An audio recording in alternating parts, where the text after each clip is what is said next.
सोचो अगर 20 साल बाद तुम्हारा शहर मैप से गायब हो जाए या फिर गर्मी इतनी हो जाए कि एसी भी काम ना करे। ये मूवी नहीं, ये रियलिटी बन रही है। सच बताऊं दोस्तों, आप लोगों ने ग्लोबल वार्मिंग का डेफिनेशन रट्टा जरूर लगाया होगा, लेकिन कभी फील किया है कि गर्मी ज्यादा हो रही है, वेदर वियर्ड हो चुका है? ये सब ग्लोबल वार्मिंग का इफेक्ट है। नेक्स्ट समझते हैं ग्लोबल वार्मिंग होता क्या है। ग्लोबल वार्मिंग अर्थ का टेम्परेचर ग्रेजुअली इंक्रीज हो रहा है, इसको हम कहते हैं ग्लोबल वार्मिंग।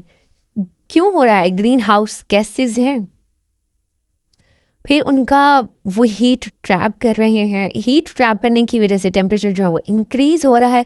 अभी सिर्फ इतना सिंप्लीफाई करें, नेक्स्ट हम इसको थॉरली स्टडी करते हैं कि एक्चुअली में हो क्या रहा है। तो दोस्तों, ये आपका अर्थ है और ये एटमॉस्फेयर ने इसको क्या किया हुआ है, ब्लैंकेट की तरह कवर किया हुआ है। अब जो लेट्स सपोज हीट आती है, वो हीट क्या करती है, यहाँ पर मैं आपको शो कर देती हूँ कि किस तरीके से ये जो है वो ट्रैप हो रहा है। आप यहाँ पर देखेंगे, आपकी अर्थ है और अभी जब हीट आती है सनलाइट से, तो वो यहाँ पर क्या हो रही है, ट्रैप होती जा रही है। तो ये आपका ब्लैंकेट अगर आप इससे कंपेयर करें तो यहाँ पर देखें तो CO2 गैसेस जो हैं, जो ग्रीन हाउस गैसेस हैं, वो बहुत कम है। बट यहाँ पर देखें तो एक फुल ब्लैंकेट ने क्या किया, आपके अर्थ को कवर कर दिया है। अब ये जो यहाँ पर गैसेस हैं, ये क्या करेंगी, जितनी भी सनलाइट आएगी उसको ये वापस नहीं जाने देते। आप यहाँ पर देखें तो ये शो कर रहा है कि ये जितनी भी लाइट आ रही है, ये क्या कर रहे हैं, वापस जा रहे हैं। बट यहाँ पर देखें तो ये क्या हो रहा है, ट्रैप हो रहा है। यही मेन रीज़न है टेम्परेचर के इंक्रीज होने की। हम मैकेनिज्म समझते हैं कि एक्चुअली में क्या हो रहा है। यहाँ पर देखें, सन रेज आई, रेडिएशंस आई अर्थ के ऊपर, अर्थ क्या कर रहा है, इसको एब्जॉर्ब कर रहा है। एब्जॉर्ब जब कर लेता है तो क्योंकि जो सनलाइट से आने वाली रेडिएशंस होती हैं वो शॉर्टर वेवलेंथ होती हैं, ठीक है। जैसे ही अर्थ इसको एब्जॉर्ब करता है तो फ़ौरन से अर्थ इसको क्या करेगा, वापस से एनवायरनमेंट में भेजेगा, एमिट कर देगा, ठीक है, यहाँ से एनवायरनमेंट में भेजेगा और इनकी रेडिएशन लॉन्गर होगी, तो ये एमिट हो सकता है। बट अगर यहाँ पर ये केस तब है जब यहाँ पर आपके पास कार्बन डाइऑक्साइड यानी कि जो ग्रीन हाउस गैसेज हैं वो मौजूद नहीं है। बट आप यहाँ पर कंपेयर करें, जब आपके पास ग्रीन हाउस गैसेज मौजूद हो, उस टाइम पे फिर क्या होगा, उस टाइम पे रेडिएशंस तो अर्थ की तरफ आई है, अर्थ ने एब्जॉर्ब भी की है, रिफ्लेक्ट बैक भी किया है। बट जैसे ही वो उसको रिफ्लेक्ट कर रहा है, जो यहाँ पर आपके पास ग्रीन हाउस गैसेस प्रेजेंट हैं, ये क्या करते हैं, उसको ट्रैप कर रही हैं, उसको आगे जाने नहीं दे रही, क्योंकि आपकी अर्थ को ग्रीन हाउस गैसेस ने हर तरफ से क्या किया हुआ है, कवर किया हुआ है। तो इस वजह से ये जो आपकी रेडिएशंस हैं वो यहीं पर अर्थ पर ही ट्रैप हो जाती हैं और उनकी जो हीट है वो यही हमारी अर्थ का ही पार्ट बन रही है, जिसकी वजह से आपका जो इन्वायरमेंट है, एटमॉस्फेयर है, उसमें जो टेम्परेचर है वो बहुत ज़्यादा बढ़ रहा है। दोस्तों, मेरा एक क्वेश्चन है आपसे, सिर्फ हीट ही क्यों ट्रैप हो रही है? उसका वीडियो को पॉज करें और आंसर ढूंढें। तो चलिए हम आंसर देते हैं आपको। आंसर इसका ये है कि जो ग्रीन हाउस गैसेस हैं वो जस्ट जो लॉन्गर वेवलेंथ है जिनकी, उनको ही एब्जॉर्ब कर रही हैं, ठीक है। तो जो ग्रीन हाउस गैसेस हैं वो सिर्फ लॉन्गर वेवलेंथ रेडिएशंस को एब्जॉर्ब कर लेती हैं, सनलाइट को नहीं करती हूँ, ठीक है। इसीलिए सिर्फ जो लॉन्गर वेवलेंथ की रेडिएशन है वो जब एब्जॉर्ब होती हैं तो वो हीट ट्रैप कर लेती हैं और इस वजह से टेम्परेचर आपकी अर्थ का इंक्रीज हो जाता है। नेक्स्ट पढ़ते हैं इन सब चीज़ों का इफ़ेक्ट क्या हो रहा है, वर्ल्ड वाइड इफ़ेक्ट क्या है, इससे हमें क्या नुकसान पहुंच रहा है, क्या कोई फ़ायदा भी हो रहा है। तो देखते हैं। सबसे पहले तो देखें स्टूडेंट्स, सबसे पहले तो देखें, आप कराची में रह रहे हैं या आप मुंबई में हैं, दुबई में हैं या न्यूयॉर्क में हैं, किसी भी सिटी में हैं आप, तो हो क्या रहा है, अब आइस तो इतनी मेल्ट हो रही है क्योंकि जो टेम्परेचर है वो तो अर्थ का इंक्रीज हो रहा है। टेम्परेचर जब इंक्रीज़ होगा तो जो ग्लेशियर्स है, आइस है, वो क्या हो जाएगी, मेल्ट हो जाएगी। और यहाँ पर आप देखें तो सी लेवल आपको इंक्रीज़ होता हुआ दिखाई देगा। जब सी लेवल इंक्रीज़ होगा तो क्या फ्यूचर होगा कराची का, मुंबई का, न्यूयॉर्क का, क्या होगा? तो फ्यूचर इनका ये है कि ये फ्लडेड हो सकते हैं, ये पानी में डूब जाएंगे। सेकंड क्या इफेक्ट है इसका, हीट वेव्स साइलेंट किलर की तरह काम कर रही हैं। इसका टेम्परेचर 38 से 40 और फिर 42 और इसको भी क्रॉस कर सकता है। तो इस टाइम पे तो फिर आपका एसी फेल हो जाएगा, लोग हीट से मर रहे होंगे। तो हम सेकेंड इफेक्ट ये कह सकते हैं कि हीट जो है वो क्या है, वो साइलेंट किलर है, इसको रोकना पड़ेगा। थर्ड इफेक्ट है ग्लेशियर्स को अगर आप देखें ना तो लिटरली ऐसे फील होते हैं कि वो रो रहे हैं। रोना नहीं चाहिए क्योंकि हम ह्यूमन बहुत अच्छे अच्छे काम करते हैं। जैसे टेम्परेचर इंक्रीज हो रहा है तो फिर ग्लेशियर्स को रोना पड़ेगा। तो जो बर्फ़ हज़ारों साल में बनी थी, अब वो क्या हो रहा है, वो कुछ डेकेड्स में ही मेल्ट हो रही है। फोर्थ इफेक्ट देखते हैं। अब तो ऐसे लगने लगा है कि जैसे वेदर जो है वो तो पागल ही हो गया है। कैसे कभी फ्लड आ रहे हैं, कभी बिल्कुल ड्रॉट हो जाता है, कभी स्टॉर्म आ रहे हैं। ये नेचर अनस्टेबल हो चुकी है, नेचर ऐसी नहीं थी स्टार्ट से। फिफ्थ इफेक्ट इसका ये है कि न्यू डिजीजेस अटैक कर रही हैं, डेंगू, मलेरिया न्यू एरियाज में तो ऐसे स्प्रेड हो रहा है जैसे इनकी को क्लॉटरी निकली हो। तो अब जो पूरी दुनिया है ऐसे लगता है कि किसी एक गलत इंसान के हाथ में है, इसको ठीक करना पड़ेगा। Next fifth effect,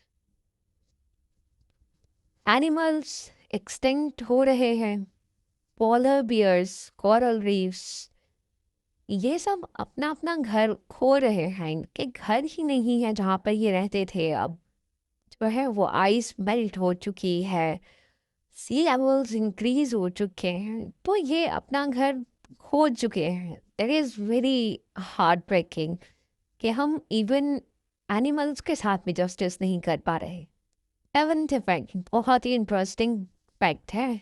interesting in the sense कि अब फ्यूचर में क्या होगा।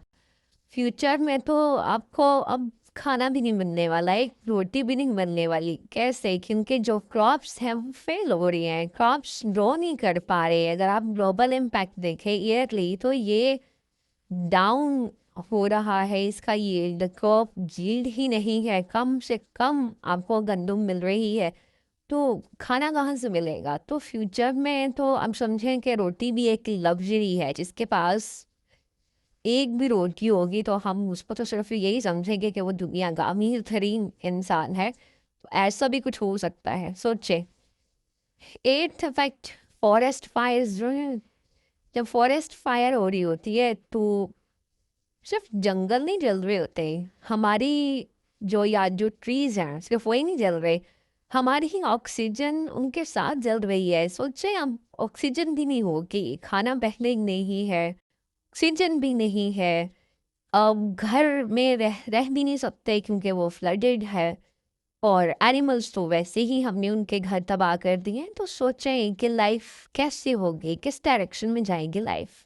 चलिए अब कुछ फैक्ट्स एंड फिगर्स देख लेते हैं कि जो हम इतनी बातें कर रहे हैं कि हमने ऐसे कर दिया तो बहुत सारे इफ़ेक्ट्स आ गए हमारे पास। ह्यूमन हैबिटेट डिस्ट्रक्ट हो रहा है, एनिमल्स का हो रहा है, फ्लड हो रहा है, टेम्परेचर इंक्रीज कर रहा है। तो ये सब किस बेसिस पे हम कह रहे हैं, क्यों हो रहा है, किस तरीके से होता है? तो चलिए कुछ फैक्ट्स देख लेते हैं। First fact, temperature. Temperature last years में रिकॉर्ड करें और 2026 में देखें तो जो अर्थ है वो ऑलरेडी 1.1 डिग्री सेल्सियस वार्म हो चुकी है। और अगर यही इंक्रीज रहा 1.1 डिग्री सेल्सियस भी अगर हम ईयरली इसका इंक्रीज देखें तो नेक्स्ट आने वाले 5 सालों में आपके जिस भी सिटी में आप रहते हैं वो डूब जाएगा।